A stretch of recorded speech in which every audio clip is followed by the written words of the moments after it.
those two can work together a little bit. I won't try and delay you. Let's break away from the BMW behind us, which we know isn't as quick in a straight line, and then basically the race is down to you and me.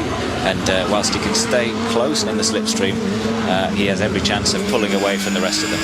Prio really under pressure for third from Norbert Michaelis, and that's not going to help him stay in touch with Huff and Tarquini. Coronel, Michaelis, Menées, Engstler and Fabio Fabiani in the Pro Team BMW are all being pulled up for jumping the first chicane at corner one. Ooh, and another big sideways moment for Prio. Well, that was Michaelis, I think. They're coming back on, and that's going to leave him right in the clutches of Farfus, who's just trying to get by him. So Gené's got shuffled down the order there a little bit. Surprised as well, because he was on the outside of Gabrielli. We're looking like possibly being third place through the first chicane, but it just shows you only need to get knocked out of position late on the throttle, and with all these long straights, people can just fly past you. Farfus in sixth position with Alain Menées behind him. And Jordi Gené was fourth at the line. Where's he gone to? He's gone off. And didn't see that. I must have been looking at something else. Farfus under pressure from Menées, whose car has a big bobble. James, watching at Ascari yesterday, you were saying that the Chevrolets look really tail happy. Into the pits comes the Dane, Christian Poulsen, with a puncture. Yeah, I mean, he's in the perfect position. All these cars here, you see Menées behind Farfus, he's in the perfect slipstream. Augusto moves over to try and cover the inside, but now they'll be going sort of 4 or 5 kilometers an hour faster, and obviously can move to the outside, but maybe no way round there. But no, Augusto's given the position in. And Menées hits Michaelis, who is outside of Prio and trying to find his way back in, and some plastic barriers are thrown in the track. They won't do much damage. They are hollow, but it's plenty of distraction. Looked like Alain left the braking way too late, and straight into the back of the Seat. Misjudged that completely. Now that chicane, and there's bits of Seat falling off. That chicane was resurfaced, don't forget, as our leaders get into the Rogia, ahead of Prio and Farfus up to fourth. Michaelis now under pressure from Nukia. Told you I fancied Mikkel Nukia for a good race. Look at this. Yeah, well, there is the aftermath. Menées just cannoning into the back of Michaelis. They both drop down the order. What damage has that done? Hopefully not. Oh, bonnet flipped up. Didn't see that live, did we? No. And so Norbert Michaelis gets knocked aside. Alain Menées are now without a bonnet, or perhaps not able to see as a result of that incident.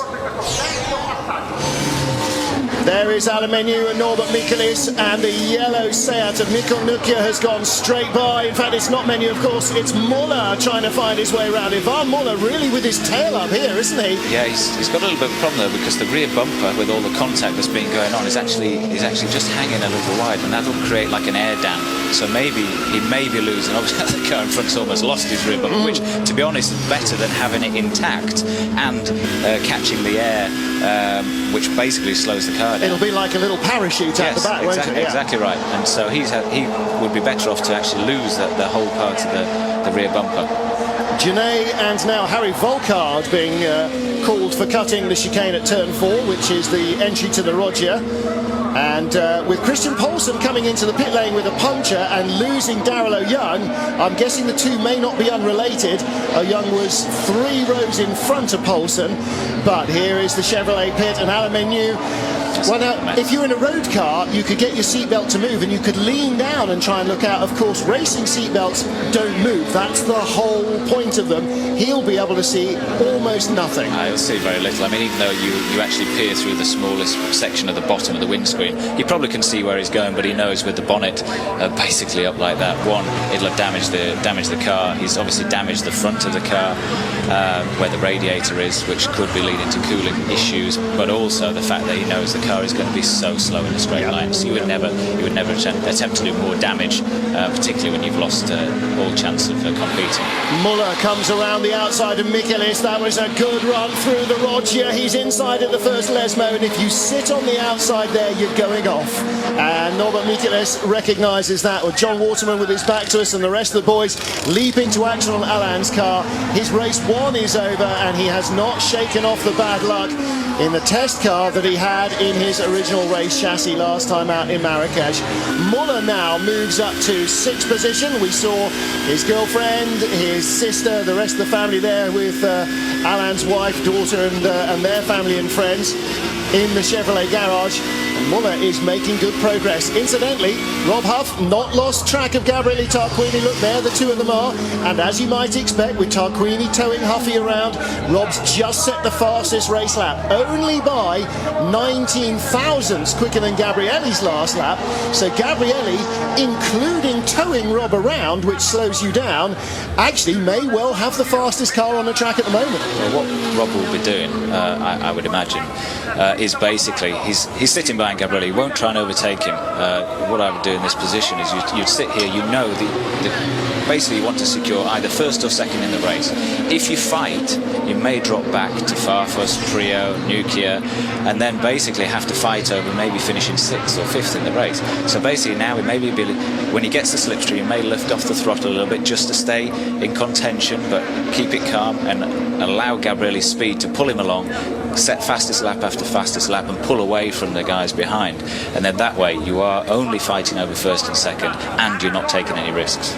Gabriele's start went from the extreme right to the extreme left. Beatrice's wife. He made a great start. Look, tucked there behind Rob Huff into 2nd from 7th on the grid. Norbert Michelis, the only man who's been handed a drive-through penalty for the first corner, and that was Daryl O'Young on the outside and Christian Poulsen on the inside there, exiting that good old gaffer first corner chicane. Well, car's going to be ugly to look at, and probably ugly handling as well. They don't spend a lot of time in the wind tunnel at RML for no good result. It's always got a great aero package, an RML car, as you well know from your experience with them.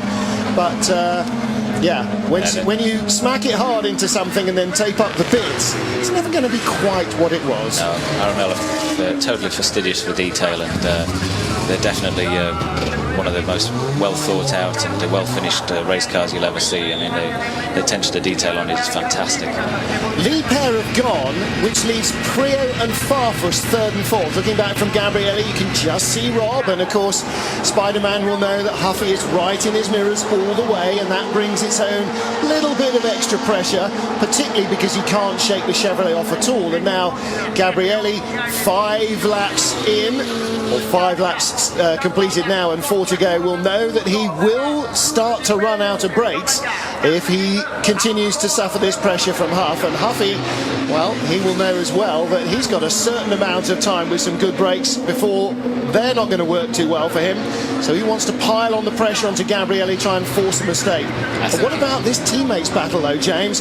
Prio in front after the start of the race, but behind during qualifying. He's certainly not going to let Farfus by. This is going to be a fight between the two of them. Yeah, but also, well, they'll be mindful of the fact that they don't want to start racing each other, because any chance of winning this race is down to them staying as they are and working as a pair, trusting the fact that they're almost as fast as each other, and basically hoping that as Rob will start to attack Gabriele, they will slow themselves down, maybe down as half a second a lap, something like that, so they will be right on their back bumper in maybe 2 or 3 laps. So they're now hopeful, coming towards the end of the race, that Rob is going to put pressure on Gabriele and slow themselves up, and then they can gradually creep up to them. But I think Rob's done a fantastic job here, not making a move up until now, this later point in the race, and he now has the comfort of having a gap down to 3rd, so he can put all his attention into Gabriele. Now here he comes, look,